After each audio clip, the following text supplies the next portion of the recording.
All the statistics show that depression and anxiety has been increasing at least 10% a year amongst teens since about 2010.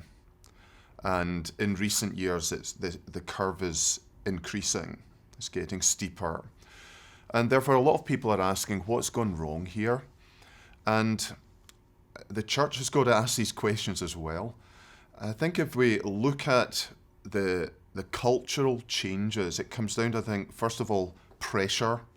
Our teens are under enormous pressure, academically especially, sports also.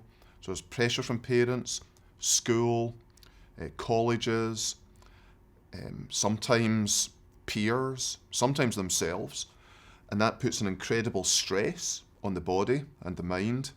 So there's that huge pressure. There's instability.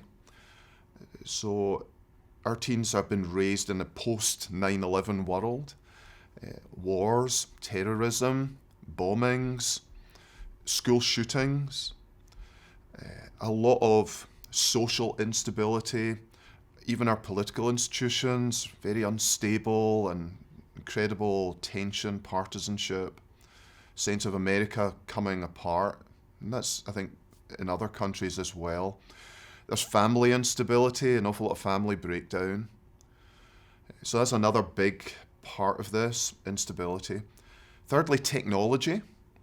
The hyper-stimulation, the brain never getting downtime. Information overload. I don't think our brains were built to have so much data in it. And there's the cyberbullying aspect of it. You can't leave bullying behind you at school now. It comes into your bedroom with you.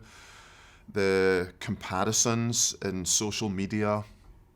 So all that, the technology piece is another big contributor. And then lastly, is the spiritual piece.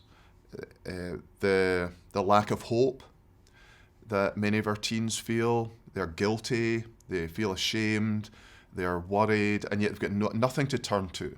They don't know God, they don't know their Bible. They are living in a culture that despises religion or just says they're all the same. They don't know where they're at. They don't know how to get free from their habits. And especially I notice it amongst teens with pornography. It brings an awful lot of guilt and shame, and yet they don't know how to get rid of it. Addictions of various kinds, substance abuse. The future looks bleak. They don't have much hope. They don't have a reason to live, a purpose, meaning in life. Now, the gospel of Christ can answer all of these things. And in fact, it can affect all of these other areas as well. The pressure piece, the instability piece, the technology piece, and the spiritual piece as a whole.